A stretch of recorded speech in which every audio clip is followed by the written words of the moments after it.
Ako po ngayon ay nag-iisa. Kalaban ko lahat ng SB, kalaban ko si Mayora. Kanina sa kwarto, akala ko papatayin na ako eh. Ngayon, pwede akong patayin dito eh. Humihingi na ako ng patawad kay Mayor, hindi siya pumunta ngayon dahil alam niya, kanina sa meeting, sabi ko, hindi mo ako mapipigilang magsalita. Magsasalita ako. Alam niya na magsasalita ako ng hindi maganda. Nang totoong naobserbahan ko, kaya wala pa siya dito at wala yung mga ibang SB. Nag-aaway-away kami dun sa executive office sa taas ng munisipyo kanina. Mag-isa lang ako. Kalaban ko yung mga SB at saka si Mayor. Pabayaan niyo akong magsalita ngayon. Medyo bad vibes ha? Kasi gusto ko sanang mag-come up kami ng bill kanina. Ayaw nila akong pagsalitain kanina dito eh. Kasi may na-observehan ako na mali. Illegal yung ordinansa. Ibig sabihin, pag illegal yung ordinansa, illegal yung paglabas ng pera sa inyo ngayon. Alam ko po, nabigyan nyo sa akin yung boto ninyo para i-advance ang interest ninyo at hindi para dalhin ang interest ng iilan na nakaupo para sa kanilang pagnanakaw. Isang viral na video ng 1 in a million na Vice Mayor sa Isabela dahil harap-harapang kinumpronta ang ginawang di umano'y korupsyon ng mayor at mga sangguniang bayan. At bakit Pangulong Bongbong Marcos sasaludo sa taong ito? Magsalita ngayon, medyo bad vibes ha? Kasi gusto ko sana mag-come up kami ng bill kanina. Ayaw nila akong pagsalitain kanina dito eh, kasi may naobserbahan ako na mali. Baka mali. Nung naobserbahan ko yung baka mali, ninervyos. Tinatawag ako kanina kasi tinatawag ko na kahapon pa lang eh. Kasi nalaman ko yung distribution ngayon ng Tobago Financial Assistance. Nalaman ko lang kahapon. Akala ko, i-deliberate namin sa office eh. Excited ko naman ako, sabi ko, mabibigyan natin ng malaking pera yung Tobago Partners. Kahapon ko lang nalaman. Sabi, tinanong ko, kailan yung ordinance nito? Sabi, before pa daw ako umupo.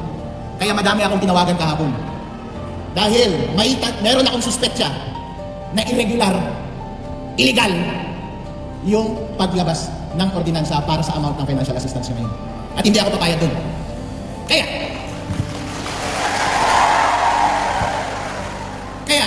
inagahan ko kanina dito kayo ng umaga. Sinet up ko yung Starlink para may internet na malakas para live tayo makanood. Hindi pwede na lumagpas ito.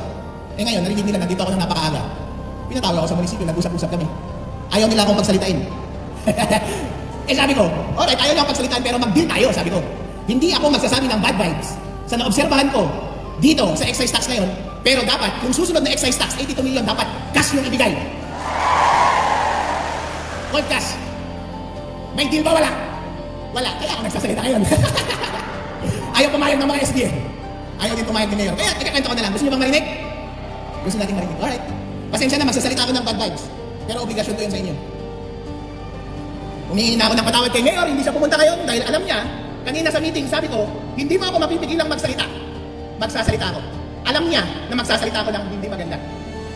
Nang totoong naobserbahan ko, kaya wala pa siya dito at wala yung mga ibang SD. Walang deal, sayang. Hindi sana ako magsasalita kung may 82 million kayo cold cash, di ba? Pero ilan naman po nyo ngayon? 21 million lamang. Yay! Magkano kada hektarya yun? Magkano kada hektarya? Mababa, di ba? Di ba ang usapan natin dapat cold cash nung kumpanya, di ba? Ang sarap sana, di ba? Alright. So ito ang kwento niyan. Alright, magtiis kayo mga SB, magtiis kayo mga kasama. Gawin ko lang ang trabaho ko. Noong unang pumunta yung mga tobacco farmers sa aking opisina, merong mga taga-Malalatang at meron din taga-Luna na nagpa-farm. Tinanong nila, sir, naglalabas na ng excise taxes yung Luna, yung mga ibang bayan. Sabi ko, ano? Kailan tayo maglalabas? So hindi ko alam. Pinatawag ko si May Santos, staff ng SB. Sabi ko, okay lang yung excise taxes natin? Sir, wala pa. Kailan yung huling na ilabas? 2021. Yung 2022, natrabaho na ba? Hindi pa. So kapag sinabing hindi pa natrabaho, wala pang ordinansa, hindi ba? Kung hindi pa natrabaho, ibig sabihin hindi pa na-deliberate. Vice Mayor sa Isabela, 1 in a million, harap-harapang sinupalpal ang di umano'y korupsyon ni Mayor at SB. Pangulong Bongbong Marcos sasaludo raw. 3 oras lang ang nakalipas, isang Vice Mayor mula sa Isabela ang muntik ng mapahamak sa loob mismo ng executive office ng munisipyo. Pero teka, bakit? Hindi ito ordinaryong alitan, hindi ito tungkol sa politika. Ito ay tungkol sa 82 milyong piso at kung saan nga ba talaga ito napunta. Pero bago natin pag-usapan yan, alam mo bang may nawawalang dokumento? At kung tama ang hinala ng Vice Mayor, peke ang ordinansa. Sabi niya, Akala ko papatayin na ako doon. Bakit? Kasi binangga niya mismo ang mayor. Pero hindi lang yun, pati ang mga sangguniang bayan members. Ang pinag-ugatan, financial assistance daw para sa mga tobacco farmers at dapat daw cash. Pero bakit naging 21 milyong pesos lang ang lumabas? Nasaan ang 61 milyong piso na kulang? At heto pa, may ordinansa raw na basehan ng distribusyon, pero nang hingi niya ang kopya, wala ni isa. Hindi raw na isumite sa probinsya, hindi rin raw na-deliver sa sesyon. Kung totoo to, ibig sabihin, illegal ang ginamit na ordinance. Pero teka, may pirma pa rin. Sino ang pumirma? Yung dating konsehal na wala naman sa sesyon. Pero ang mas nakakagulat, may pirma rin ng accountant na pumanaw na. Paano nangyari yun? Sino ang gumawa ng dokumentong ito? At bakit parang minadali ang paglalabas ng 21 milyong piso? Sabi ng Vice Mayor, ayaw nila akong magsalita, pero obligasyon ko to sa mga tao. Kinabahan siya, inilive ang kanyang speech at ngayon nag-viral ang kanyang live. Pero hindi pa yan ang twist, kasi ang mas matindi, may mga proyekto raw na ginastusan pero wala naman sa aktwal. 30 milyong piso sa kalsada pero lubak pa rin. Milyong piso sa classroom rehab pero sira pa rin ang bubong. Ngayon buong bayan nagtatanong, sino ba talaga ang kumita? At si Vice Mayor hindi umatras sa harap ng publiko. Binunyag niya ang lahat. Sabi niya, walang deal, walang takot. Kung mali ang ordinansa, ibabalik ng COA ang pera. Sabay sabi niya, kung mananahimik ako, baka pati konsensya ko makulong. Napagsilbihan kayo sa ganitong paraan. Alam ko po na binigay niyo sa akin yung boto ninyo para i-advance ang interest ninyo at hindi para dalhin ang interest ng iilan na nakaupo para sa kanilang pagnanakaw.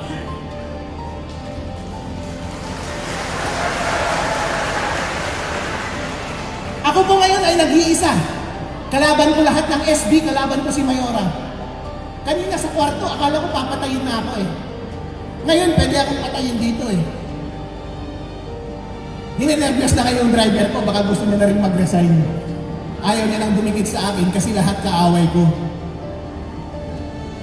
Pero nagpapasalamat po ako sa inyo dahil kayo lang po ang kasama ko sa aking puso.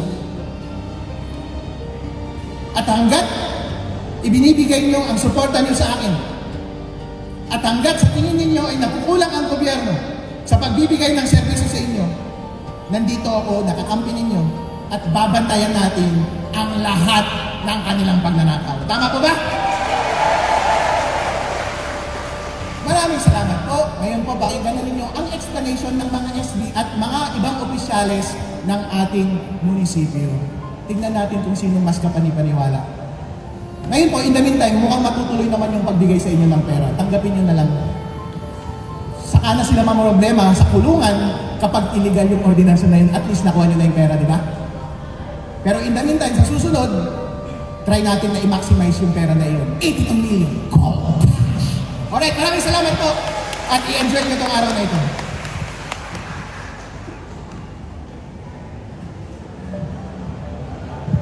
Okay, so maraming salamat sir sa inyo po ang magandang mensahe po. Kaya ngayon, trending sa social media ang pangalan niya. Marami ang nagsasabing ito ang totoong lingkod bayan. At sa gitna ng lahat ng yan, makikita nating kung lahat ng opisyal ganyan, siguradong sasaludo si Pangulong Bongbong Marcos. Pero kung totoo ngang may dayaan at kung mapapatunayan sa COA ang peke at nilutong ordinansa, baka hindi lang munisipyo ang mayanig kundi buong Isabela at buong Pilipinas. At sa susunod na kabanata, malalaman natin kung sino ang tunay na kalaban ng bayan at kung buhay pa ba ang hustisya sa ating mga munisipyo. Habang pinapanood ng libu-libong tao ang video ng Vice Mayor, marami ang napapaisip. Sa mundong puno ng kasinungalingan, may isa pa bang naninindigan sa katotohanan? May isa pa bang nagmamahal sa bayan kahit kapalit ay panganib? Pero alam mo, sa gitna ng lahat ng ito, may mas dakilang kwento ng katotohanan, katarungan at pag-ibig, hindi lang sa munisipyo kundi sa krus ng Kalbaryo. Sabi sa Galatia 2 verse 20, ako ipinako na kasama ni Kristo at hindi na ako ang nabubuhay kundi si Kristo na ang nabubuhay sa akin. At ang buhay na kinabubuhay ko ngayon sa laman ay sa pananampalataya sa anak ng Diyos na sa akin ay nagmahal at nagbigay ng kanyang sarili para sa akin. Ang tunay na katarungan, pag-ibig at awa, hindi nagsisimula sa tao kundi sa ating Panginoon Hesus. Siya ang pinuno na hindi nangurakot, ang hari na hindi nagsinungaling, ang tagapagligtas na namatay para sa mga makasalanan gaya natin. Kaya naman kaibigan, marahil sawa ka na sa mga balitang puno ng kasakiman at kasinungalingan, pero tandaan mo, ang ating Panginoon Hesus ay hindi kurap at hindi rin siya maramot sa grasya. Ang kanyang pag-ibig ay para sa lahat, kahit sa mga nagkamali, kahit sa mga nasaktan, kahit sa mga nagkulang. Kaya kung pagod ka na sa sistema ng mundo, lumapit ka sa ating Panginoon Hesus. Isuko mo ang bigat ng puso mo, ibigay mo sa Kanya ang iyong tiwala, dahil sa Kanya lang may tunay na hustisya, kapayapaan at kaligtasan. Purihin ang ating Panginoong Diyos at tayo manalangin. Ama naming Diyos na makapangyarihan sa lahat na nasa langit, salamat po sa iyong kabutihan at sa iyong walang hanggang pag-ibig.